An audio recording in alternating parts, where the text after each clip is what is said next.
BJP जिला इकाई द्वारा बीदर के पत्रिका भवन में एक प्रेस मीट आयोजित की गई, जिसमें चित्रदुर्ग के सांसद और पूर्व उप मुख्यमंत्री गोविंद काजोल ने चुटकी लेते हुए कहा कि सिद्धरामैया राज्य में कांग्रेस पार्टी के आखिरी मुख्यमंत्री हैं। उन्होंने कहा कि विजयनगर साम्राज्य के अंतिम राजा रामराय उनके दामाद थे। इसी तरह सिद्धरामैया ने भी मजाक में कहा कि वह कांग्रेस के आखिरी सीएम है। उन्होंने कहा कि सिद्धरामैया और डीके मुख्यमंत्री पद के लिए शिवकुमार की लड़ाई के कारण राज्य में प्रशासन पूरी तरह से चरमरा गया है।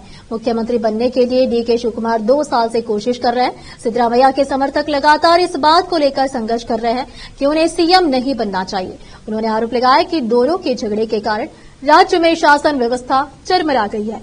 उन्होंने कहा कि राज्य में बीजेपी दोबारा सत्ता में आएगी। प्रदेश भाजपा के मुख्य प्रवक्ता अश्वत्थ नारायण ने कहा कि राज्य सरकार ने इस साल के बजट में भी अनुसूचित जाति के लिए एससी, सीएसपी और टीएसपी के पैसे में फिर देरी की है। उन्होंने कहा कि यह दुर्भाग्यपूर्ण है और बीजेपी इसके खिलाफ विधान भवन के अंदर और बाहर लड़ रही है। इस अवसर पर बीदर दक्षिण के विधायक डॉक्टर शैलेंद्र बेलदाड़े, जिला भाजपा अध्यक्ष सोमनाथ पाटिल, जिला महासचिव पीरप्पा औरादे, पार्टी नेता गुरुनाथ चांतेकर, गुंडप्पा वकील बसवराज आर्य, ईश्वर सिंह ठाकुर, फर्नांडिस इक्बलगांव, सुधीर और अन्य लोग उपस्थित थे। केपी न्यूज के कैमरामैन महेश टिक्के का कवरेज।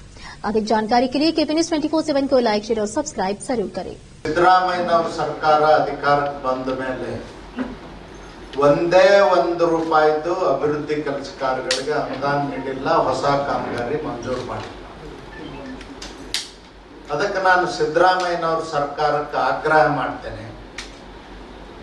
ನಮ್ಮ ಸರ್ಕಾರದಲ್ಲಿ ನಡೆದಿರತಕ್ಕಂತ ಆನ್ಗೋಯಿಂಗ್ ವರ್ಕ್ಸ್, ಮುಂದುವರೆದ ಕಾಮಗಾರಿಗಳ ಹೊರತುಪಡಿಸಿ 2 ವರ್ಷದಲ್ಲಿ ನೀವು ಮಾಡಿರ್ತಕ್ಕಂತ ಕಾಮಗಾರಿಗಳ ಪಟ್ಟಿಯನ್ನು ಬಿಡುಗಡೆ ಮಾಡಬೇಕು, ಶ್ವೇತಪತ್ರ ಹೊರಡಿಸಬೇಕು ಅಂತ ಹೇಳಿ ನಾನು ಆಗ್ರಹವನ್ನು ಮಾಡ್ತೀನಿ. ಉದಾಹರಣೆಗೆ ಹೇಳೋದಾದ್ರೆ, ನಮ್ಮ ಸರ್ಕಾರ ಅಧಿಕಾರದಲ್ಲಿದ್ದಂಥ ಸಂದರ್ಭದಲ್ಲಿ ಯಾವ ಉದ್ದೇಶಕ್ಕೆ ಬಳಕೆ ಮಾಡಿದರೆ ಹೇಳಬೇಕಾಗ್ತದೆ, ಎಷ್ಟು ಅಭಿವೃದ್ಧಿ ಮಾಡಿದರೆ ಹೇಳಬೇಕಾಗ್ತದೆ. ಅದು ಯಾವುದೂ ಇಲ್ಲ. ಜನರಿಗೆ ಯಾಮಾರಿಸುವಂಥ ಕೆಲಸವನ್ನು ಸಿದ್ದರಾಮಯ್ಯನವ್ರ ಸರ್ಕಾರ ಮಾಡ್ತಾ ಇದೆ. ಕಳ್ಳತನ ಈ ಜಿಲ್ಲೆಯಲ್ಲಂತೂ ಅತಿ ಹೆಚ್ಚಾಗಿದೆ. ಬಾರ್ಡರ್ದಲ್ಲಿರ್ತಕ್ಕಂಥ ಜಿಲ್ಲೆ ಇದು. ದಿನನಿತ್ಯ ಕಳ್ಳತನ ಒಂದೂರಿನಲ್ಲಿಲ್ಲ, ಒಂದೂರಿನಲ್ಲಿ ಆಗ್ತಾನೆ. ಹಾಗಾದ್ರೆ ಜಿಲ್ಲಾ ಉಸ್ತುವಾರಿ ಮಂತ್ರಿಗಳು ಏನ್ ಮಾಡ್ತಾರ, ಗೃಹ ಮಂತ್ರಿಗಳು ಏನ್ ಮಾಡ್ತಾರ, ಪೊಲೀಸ್ ಇಲಾಖೆ ಯಾಕೆ ನಿಷ್ಕ್ರಿಯ ಆಗಿದೆ, ಯಾರು ಬೆಂಬಲ ಇದೆ ಕಳ್ಳರಿಗೆ ಹೇಳಬೇಕಾಗ್ತದೆ ಅಂತ ನಾನು ಒತ್ತಾಯ ಮಾಡ್ತೀನಿ. ಅಷ್ಟೇ ಅಲ್ಲದೆ ಮಾದಕ ವಸ್ತುಗಳ ಮಾರಾಟ ಅಂತೂ ಇಡೀ ರಾಜ್ಯದ ಉದ್ದಕ್ಕೂ ಜಾಸ್ತಿ ಆಗಿದೆ. ಯಾರು ಅವ್ರನ್ನ ತಡೆಯುವವರೇ ಇಲ್ಲ. ಇಂಥ ಒಂದು ಕೆಟ್ಟ ಪರಿಸ್ಥಿತಿ ಸಿದ್ದರಾಮಯ್ಯನವ್ರ ಸರ್ಕಾರದಲ್ಲಿದೆ. ಸಿದ್ದರಾಮಯ್ಯನವರು ಮಹಾ ಮೋಸಗಾರ.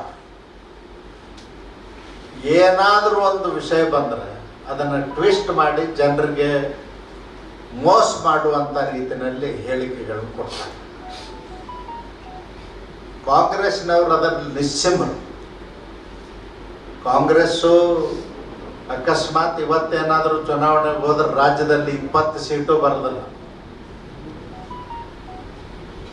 ದೇಶದಲ್ಲಿ ಚುನಾವಣೆಗೆ ಹೋದ್ರೆ 30 ಸೀಟಕ್ಕೆ ಬರ್ತಾರೆ. 40 ಇದ್ರ ಹಿಂದ, ಈಗ 90 ದಾಟಿದಾರ, 40ಕ್ಕೆ ಬರ್ತಾರೆ. ಆ ಪರಿಸ್ಥಿತಿ ಇದೆ. ನಾನು ಯಾಕೆ ಈ ಮಾತನ್ನು ಹೇಳ್ತೇನೆ ಅಂದ್ರೆ, ದೇಶದ ಬಗ್ಗೆ ಕಳಕಳಿ ಕಾಳಜಿ ಇರಲಾರ್ದಂಥ ಪಕ್ಷ.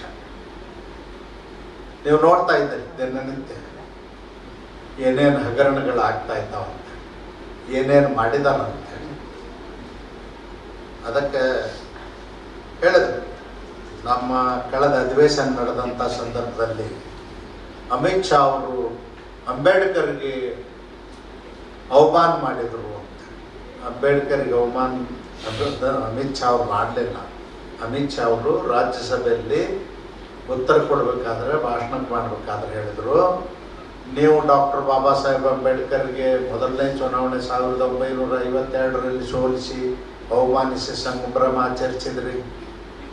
ಡಾಕ್ಟರ್ ಬಾಬಾ ಸಾಹೇಬ್ ಅಂಬೇಡ್ಕರ್ ತೀರ್ ಹೋದ್ರ ಮೋಕ್ಷ ಸಿಕ್ತಿತ್ತು, ಹಂಗಾದಿದ್ರೆ ಅಂತ ಹೇಳಿದಾರ ಅವರು.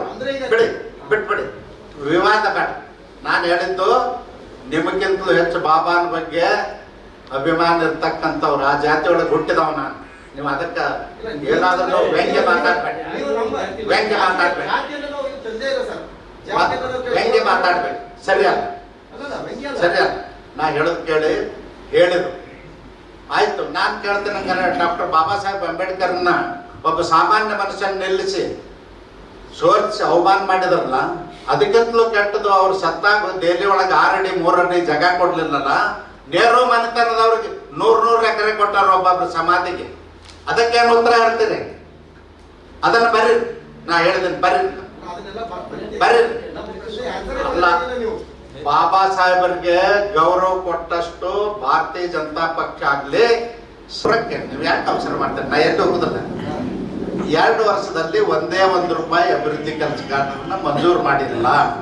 ನಮ್ಮ ಸರ್ಕಾರದ ಯೋಜನೆಗಳನ್ನ ಮುಂದುವರೆದ ಕಾಮಗಾರಿಗಳನ್ನೇ ಇದರಾಗ ತೋರಿಸಿದಾರೆ ಹೊರತು ಹೊಸಾದ್ ಮಾಡಿಲ್ಲ ಅಂತ ಅರ್ಥ. ಅವರು ಅವ್ರನ್ನ ಇಲೆಕ್ಷನ್ ನಿಲ್ಲಿಸಿ ಗೆಲ್ಲಿಸಿ ರಾಜಕೀಯ ಮರುಜೇವು ಕೊಟ್ಟರು. ಅವ್ರನ್ನ ಕಾಂಗ್ರೆಸ್ನಿಂದ ಉಚ್ಚಾಟನೆ ಮಾಡಿದರು. ವೀರೇಂದ್ರ ಪಾಟೀಲ್ರು ಕಾಂಗ್ರೆಸ್ ಅನ್ನ ಅಧಿಕಾರಕ್ಕೆ ತಂದರು. 170 ಜನ ಏನೋ ಗೆದ್ದು ಬಂದಿದ್ರು ವೀರೇಂದ್ರ ಪಾಟೀಲ್ ಇದ್ದಾಗ. ಅವ್ರಿಗೆ ಮುಖ್ಯಮಂತ್ರಿ ಸ್ಥಾನದಿಂದ ಬಸ್ ಸ್ಟ್ಯಾಂಡ್ನಾಗ ನಿಂತು ರಾಜೀವ್ ಗಾಂಧಿ ತೆಗೆದು ಹೋಗದೇನೆ ಅಂತ ಹೇಳೋದು. ಬಸ್ ಸ್ಟ್ಯಾಂಡ್ ಅಂದ್ರೆ ಏರ್ಪೋರ್ಟ್ನಾಗ ನಿಂತು ಇದಕ್ಕಿಂತಲೂ ಅವಮಾನ ಬೇಕಾ? ಇದು ಅಲ್ಲದೇನೆ ಇವತ್ತು ಕಾಂಗ್ರೆಸ್ಸಿಗೆ ಬೆನ್ನೆಲುಬಾಗಿ ಕರ್ನಾಟಕದಲ್ಲಿ ಬಹುಮತದಿಂದ ಭಾರತೀಯ ಜನತಾ ಪಕ್ಷ ಅಧಿಕಾರಕ್ಕೆ ಬರ್ತದೆ.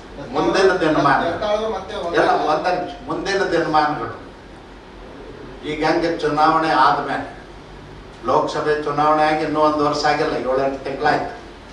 3 ರಾಜ್ಯಗಳ ಚುನಾವಣೆ ಅದು. 3 ರಾಜ್ಯಗಳಲ್ಲಿ ಭಾರತೀಯ ಜನತಾ ಪಕ್ಷ 2/3 ಮೆಜಾರಿಟಿಯಿಂದ ಗೆದ್ದು ಬಂದ. ಅದೇ ರೀತಿ ಇಡೀ ದೇಶದಲ್ಲಿ ಆಗ್ತದೆ. ಕಾಂಗ್ರೆಸ್ ಅಳಿವಿನ ಅಂಚಿನಲ್ಲದ ಅವಸಾನದ ಅಂಚಿನಲ್ಲಿ ಅದ. ಹೈಕಮಾಂಡ್ ಇದ್ರು ಕೂಡ ಬೀದಿ ಬದಿ ಒಂಥರ ಪರಸ್ಪರ ಮಾತಾಡ್ಕೊಂಡು ಕಚ್ಚಾಡಿ ನಿಮ್ದು ಸ್ಟ್ರಾಂಗ್ ಹೈಕಮಾಂಡ್ ಇದೆ, ನಿಮ್ದು ಬಹಳ ಸ್ಟ್ರಾಂಗ್ ಹೈಕಮಾಂಡ್ ಇದೆ. ಇದ್ರು ಕೂಡ 4 ತಿಂಗಳು ನಿಮ್ಮಿಬ್ಬರು ರಾಜ್ಯ ನಾಯಕರು ಸಮಯ ಇದ್ದಿದ್ದಲ್ಲ. 3 ರಾಜ್ಯದ ಚುನಾವಣೆ ಇದ್ದು ಅದರಲ್ಲಿ ಬಿಜಿ ಇದ್ರು. ಅದಕ್ಕೆ ಹೇಳಿದೆ, ನಿಮಗೆ ಕೆಲವೇ ದಿನಗಳಲ್ಲಿ ನಮ್ಮ ಪಕ್ಷದ ಸಮಸ್ಯೆ ಇತ್ಯರ್ಥ ಆಗ್ತದ. ಎಲ್ಲರೂ ಒಕ್ಕಟ್ಟಾಗಿ ಒಂದಾಗಿ ಕೆಲಸ ಮಾಡ್ತೀವಿ. ಮತ್ತೆ ರಾಜ್ಯದಲ್ಲಿ ಭಾರತೀಯ ಜನತಾ ನಿನ್ನೆಯಿಂದ ರಾಜ್ಯದ ವಿಧಾನಸಭೆಯ ಅಧಿವೇಶನ ಪ್ರಾರಂಭ ಆಗಿದೆ. ಜಂಟಿ ಅಧಿವೇಶನ ನಿನ್ನೆ ಮಾನ್ಯ ಶ್ರೀ ಗವರ್ನರ್ ಅವರು ಉದ್ಘಾಟನೆಯನ್ನು ಮಾಡಿ 1 ವರ್ಷದ ರಾಜ್ಯ ಸರ್ಕಾರದ ಸಾಧನೆಗಳ ಬಗ್ಗೆ ಉಲ್ಲೇಖವನ್ನು ಮಾಡಿದ್ದಾರೆ.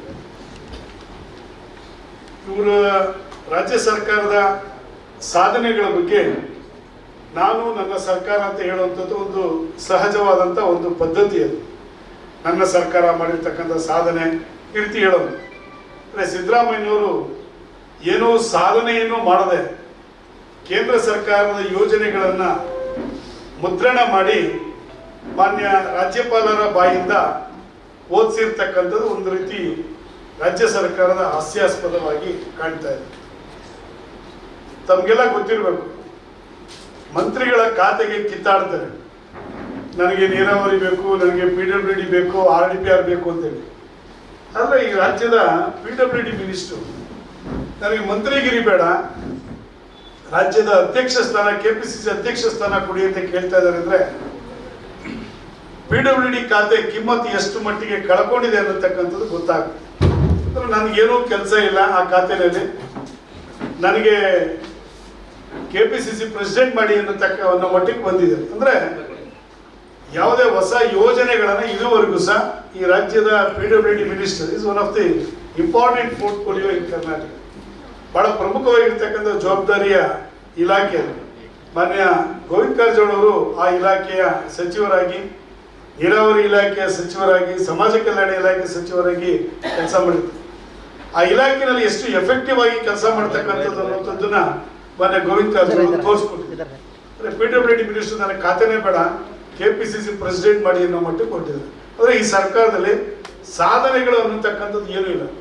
ಇನ್ನು ಸರ್ಕಾರದ ಸಾಧನೆಗಳು ಮಾಡ್ದೇ ರಾಜ್ಯಪಾಲರ ಕೈನಲ್ಲಿ ಬಾಯಿನಲ್ಲಿ ಏಳಿಸಿದೆ. ಕೆಲವೊಂದು ಕೇಂದ್ರ ಸರ್ಕಾರದ ಯೋಜನೆಗಳನ್ನು, ಅದು ರೈಲ್ವೆ ಯೋಜನೆಗಳಾಗ್ಬೋದು, ಮೆಟ್ರೋ ಯೋಜನೆ ಆಗ್ಬೋದು, ಜಲ್ ಜೀವನ್ ಮಿಷನ್ ಯೋಜನೆ ಇವೆಲ್ಲವೂ ಕೇಂದ್ರ ಸರ್ಕಾರದ ಸಹಭಾಗಿತ್ವದಲ್ಲಿ ಅನುಷ್ಠಾನಕ್ಕೆ ಬಂದಿರತಕ್ಕಂಥ ಯೋಜನೆಗಳನ್ನ ರಾಜ್ಯಪಾಲರಿಗೆ ಅದನ್ನು ಮುದ್ರಣ ಮಾಡಿಕೊಟ್ಟು ಅವ್ರ ಬಾಯಿನಲ್ಲಿ ಹೇಳಿಸ್ತಾ ಇರ್ತಾರೆ. ಶಿಕ್ಷಣಕ್ಕೆ ಸಾಕಷ್ಟು ಒತ್ತನ್ನು ಕೊಡ್ತೀನಿ ಅಂತ ಹೇಳಿಸಿದರೆ 9 ಯೂನಿವರ್ಸಿಟಿಗಳನ್ನ ಮುಚ್ಚುತ್ತಾ ಇದೆ. ಇವತ್ತು ಮನುಷ್ಯನಿಗೆ ಸರ್ಕಾರದಲ್ಲಿ ಆದ್ಯತಾ ವಲಯಗಳು ಅಂತ ಇರುವಂಥದ್ದು ಶಿಕ್ಷಣ, ಆರೋಗ್ಯ, ಕೃಷಿ, ಸಮಾಜ ಕಲ್ಯಾಣ, ಮಹಿಳಾ ಮತ್ತು ಮಕ್ಕಳ ಕಲ್ಯಾಣ ಮತ್ತು ಹೌಸಿಂಗ್. ಇದರಲ್ಲಿ ಪ್ರಮುಖವಾಗಿ ಶಿಕ್ಷಣ ಇಲಾಖೆಯಲ್ಲಿ ಸಂಬಳ ಕೊಡಲಿಕ್ಕೆ ಟೀಚರ್ಗಳಿಗೆ ಪೇಮೆಂಟ್ ಇಲ್ಲ. 9 ಯೂನಿವರ್ಸಿಟಿನ ಮುಚ್ಚುತ್ತಾ ಇದ್ದಾರೆ. ಇವತ್ತು ಶಿಕ್ಷಣಕ್ಕೆ ಆದ್ಯತೆಯನ್ನು ಕೊಟ್ಟಿದ್ದೀನಿ ಅಂತೇಳಿ ಹೇಳ್ತಾ ಇದ್ದಾರೆ. ಹೈನುಗಾರಿಕೆಗೆ ಮಾನ್ಯ ಯಡಿಯೂರಪ್ಪನವರು 2 ರೂಪಾಯಿ ಪ್ರೋತ್ಸಾಹ ಕೊಡೋದ್ರ ಮುಖೇನ ಪ್ರಾರಂಭ ಮಾಡಿದ್ರು.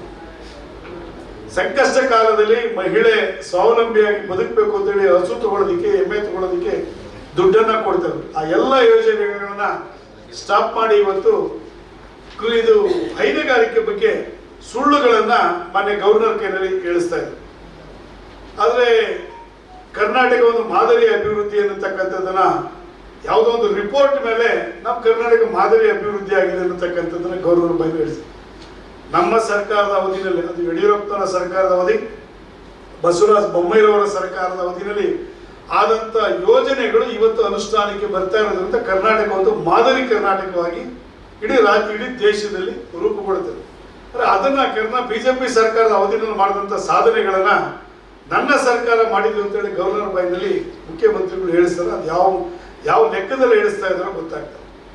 ಇವತ್ತು ನಾನು ಕಳೆದ 40 ವರ್ಷಗಳಿಂದ ಗುಂಡೂರಾವ್ ಅವರು ಮುಖ್ಯಮಂತ್ರಿ ಆದಾಗಿದ್ದ ರಾಜಕಾರಣವನ್ನು ನೋಡ್ಕೊಂಡು ಈ ರಾಜ್ಯದ ಮುಖ್ಯಮಂತ್ರಿಗಳ ಮೇಲೆ ಬಂದಷ್ಟು ಭ್ರಷ್ಟಾಚಾರದ ಆಪಾದನೆಗಳು, ಸುಮಾರು ಒಂದು 100-120 ಕೇಸಸ್ನ ನಾವು ಲೋಕಾಯುಕ್ತಕ್ಕೆ ಬೆಂಗಳೂರಿಂದ ಫೈಲ್ ಮಾಡಿದ್ವಿ. ಸುಮಾರು ಒಂದು 60 ಕೇಸಸ್ಗೆ ಕ್ಲೀನ್ ಚಿಟ್ ಅನ್ನು ತೆಗೆದುಕೊಂಡಿದ್ವಿ. ಮೊನ್ನೆ ಮೂಡ ಕೇಸಲ್ಲಿ 11,000 ಪುಟಗಳ ವರದಿಯನ್ನು ಸಬ್ಮಿಟ್ ಮಾಡಿದ್ವಿ. ಲೋಕಾಯುಕ್ತದ ಪೊಲೀಸ್ ಅಧಿಕಾರಿಗಳು ತನಿಖೆ ಮಾಡಿರೋದು ಸಿದ್ದರಾಮಯ್ಯನವರನ್ನ ಕಾಪಾಡೋದಕ್ಕೆ 11,000 ಪುಟಗಳ ರಿಪೋರ್ಟ್ ಅನ್ನು ಕೊಟ್ಟಿರ್ತಕ್ಕಂಥ ಸಿದ್ದರಾಮಯ್ಯನವರು ನಾನು ಉತ್ತಮವಾಗಿ ಸಾಧನೆಯನ್ನು ಮಾಡಿದ್ದೀನಿ ಅಂತೇಳಿ ಗವರ್ನರ್ ಬಾಯಿನಲ್ಲಿ ಯಾವ ಲೆಕ್ಕದಲ್ಲಿ ಹೇಳಿಸಿದಾರೋ ಅದನ್ನ ತಾವೇ ವಿಶ್ಲೇಷಣೆ ಮಾಡಬೇಕು ಅನ್ನತಕ್ಕಂಥದ್ದು ಹೇಳಿ, ಈ ಸರ್ಕಾರ ಇದೊಂದು ಜನವಿರೋಧಿ ಸರ್ಕಾರ, ಅಭಿವೃದ್ಧಿ ಶೂನ್ಯ ಸರ್ಕಾರ, ಯಾವುದೇ ರೀತಿ ಅಭಿವೃದ್ಧಿ ಪರವಾಗಿ ಸರ್ಕಾರ ಇಲ್ಲ ಅನ್ನತಕ್ಕಂಥದ್ದನ್ನ ಇವತ್ತು ಈ ಸಂದರ್ಭದಲ್ಲಿ ಹೇಳಿಕೆ ನಾನು ಇಚ್ಛೆ ಪಟ್ಟು ನನ್ನ ಮಾತನ್ನು ಮುಗಿಸ್ತಾ